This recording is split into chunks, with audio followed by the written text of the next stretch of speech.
Hello. Good morning.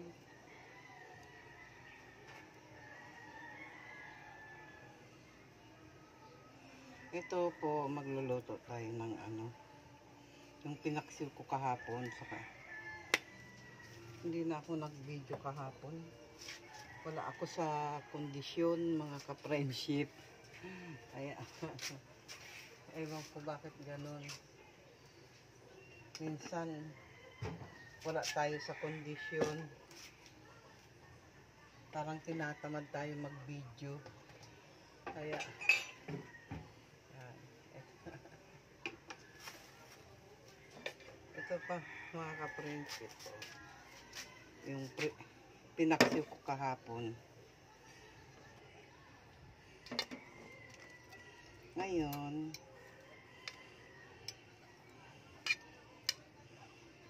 ko. Piprito ko pa. Piprito ko.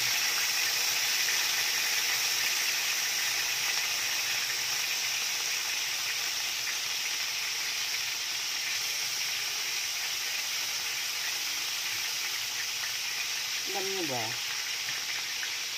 kasama kong kumain ito, yung pusa ko, happy ko. Kapensip. Tatlo lang yan.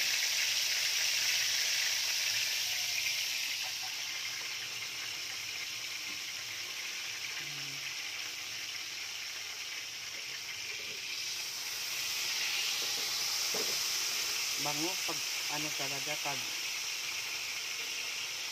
pag pinaksiw mo, pag prinito, mabango. Mabango mga ka-friendship. Masarap.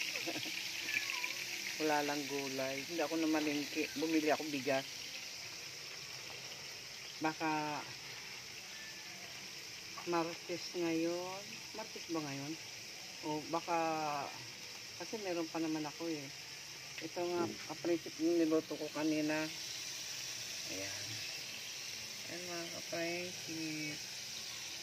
Kita ba? Yung ganisa.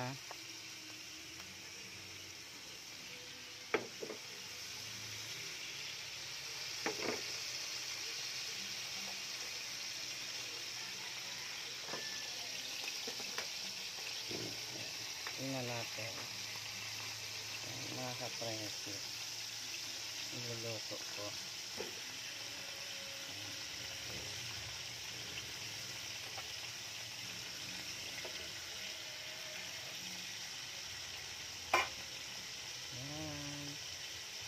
Friendship, medyo lakas-lakasan natin.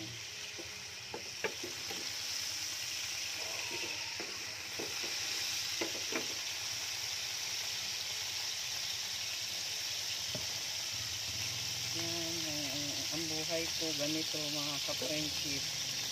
Simple lang na nakakaraos sa araw-araw. Yan.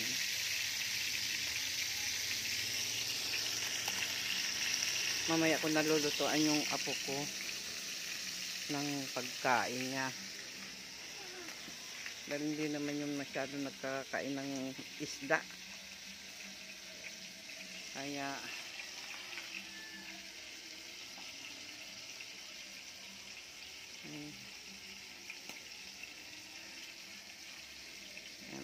baka sa 18 nandito yung asawa ko. Oo. Miss ko na rin siya. Mag isang buwan na rin kami hindi nagkikita.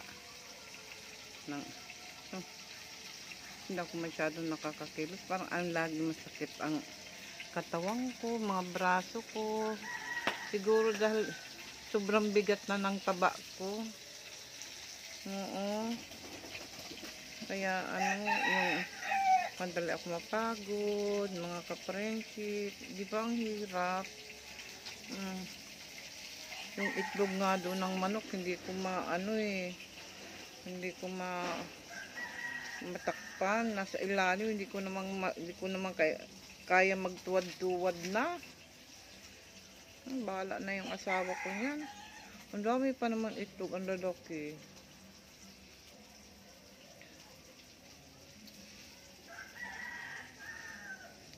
Naalala ko noon. Yung mga nung kabataan ko, yung mga tiyo ko, lalo na si Uncle John, pag dumadating, may tsokolate ako. Ngayon, ako na ang matanda. Dati bata pa. Naaalala mo na lang yung mga nakaraan, mga uncle mo. Ngayon, wala na. Isa-isa na. Isa-isa na silang nawawala. Ang natitira na lang sa 7 magkakapatid, 2. Si fairy godmother, saka si Uncle Will. Ngayon, ako ito, matanda na. Kaya, yan ang sinasabi ko sa mga anak ko. Dapat lagi kayo nagkakaisa. Hindi kayo nag-aaway-away. Masakit pag yung nagkakameron ng hindi pagkakaintindihan ang magkakapatid. Una pa lang nasasaktan ang magulang,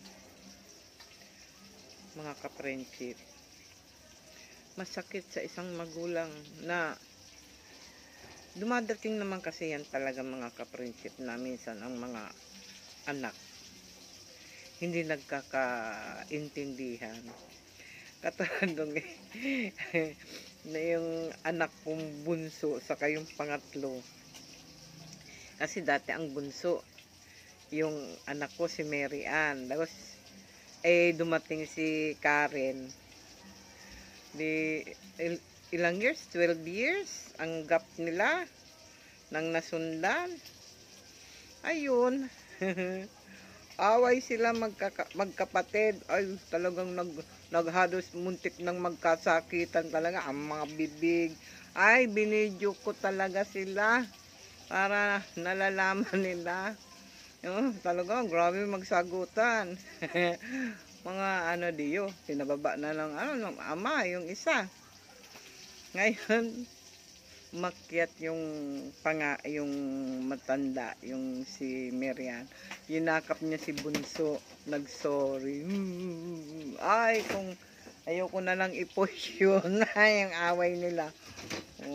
At yan ang gusto ko. Sige, mag-away kayo. Pero hindi lulubog ang araw na dapat na magkabati kayo. Pero ang sakit-sakit, para kang para kang mamamatay pala. Talagang ang puso mo ay parang tinipiga pag ganyan, pag nag-aaway-away. Kaso pag naman, nagkakabati naman sila. Ayan.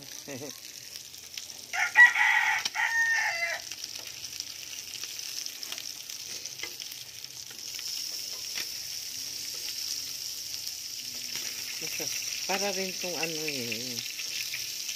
ko lang.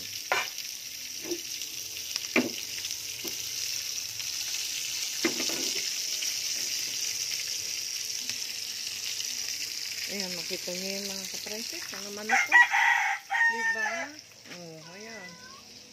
Mga manok ko yan. Kaya napapagod ako. May alaga pa akong pusa. May alaga pa akong aso.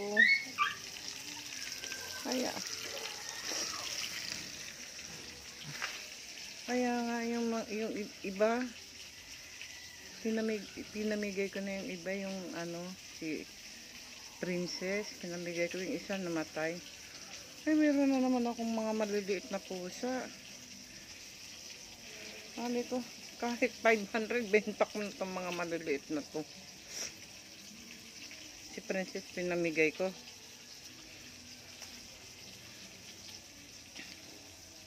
Sabi ko nga, kung sunod na araw na ako mamalingki. Hindi ngayon. Ilang araw na yung 500, diba? Kailan ko yun Lunes yata, Lunes, Martes. Diba? Ganyan ako, tipid. Kumisan din naman ako masyadong nagkakakain na. Ayan, katulad yung isda, kakainin ko. Pero yung Parang napipilitan ako kumain ng longganisa. Gusto ko nga gulay. Baka kung ano, bukas mamamalingki ako, maggulay lang ako, mga ka-friendship. Kaya, pero mo, mas mahal pa nga yung isda eh. Sa binili ko, isang piraso, 130. No. Ilang hiwa lang yun. Bali, 4 lang yata yun na hiwa. Kaya, sabi ko, paano na ang mga anak ko pag wala na ako sa mundo, sabi ko, paano na? Baka maghiwa-hiwalay sila magkakapatid. Saka, alam mo, hindi maganda talaga sa magkakapatid yung tabi-tabi ang kwarto. Nagkakaanuhan. Mabuti yung medyo mga ilang layo din. Hindi naman yung malayong malayo. Nakatulad ko, nasa Bulacan ako. Yung medyo lang, halimbawa sa kanto, yung isa sa ganito. Parang mahirap kasi na yung magkakalapit lang, nagkikitaan ng mga diferensya.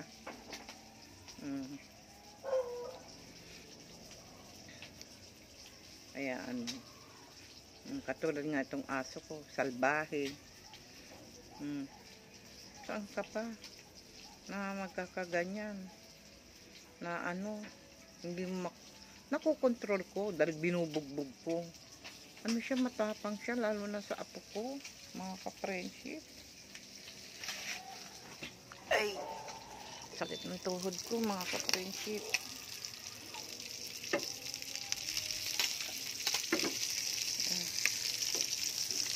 Ito nakain ko na 4 na piraso kasi yung ano,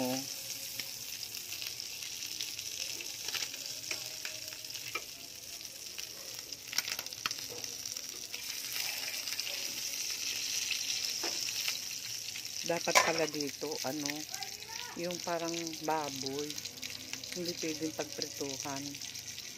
Yung parang ano pala to, yung parang sisling, yung ano, parang nag-iihaw ka lang. Ngayon ko lang yung ginamit eh. Meron pa ako doon yung itim na ano, chowpan ba yun? Oo. Saka yung ano, may nagregalo sa akin, saka yung kulay blue ko na ano, na kaldero. Meron pa ako sa rep yung ano, yung baboy na minarinate ko. Yun ang kakainin ng apo ko, saka babaunin niya bukas. Ako ito lang isda. Ayun.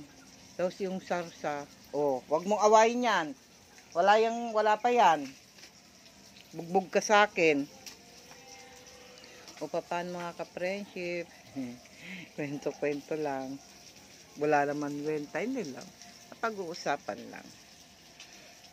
Ang hirap sa magkakapatid ang nag-aaway. Masakit man sa akin, halimbawa baga ako, ganyan na mga kapatid ko, nasasaktan din ako. Kala nila nagmamatigas ako. Masakit din sa akin mga ka-friendship. Dahil mga kapatid ko, 'di ba? Yun rin ang nakikita ko sa mga anak ko. Kaya pinangangaralan ko sila. O paano mga ka-friendship? Bye-bye. I love you all. Thank you for watching.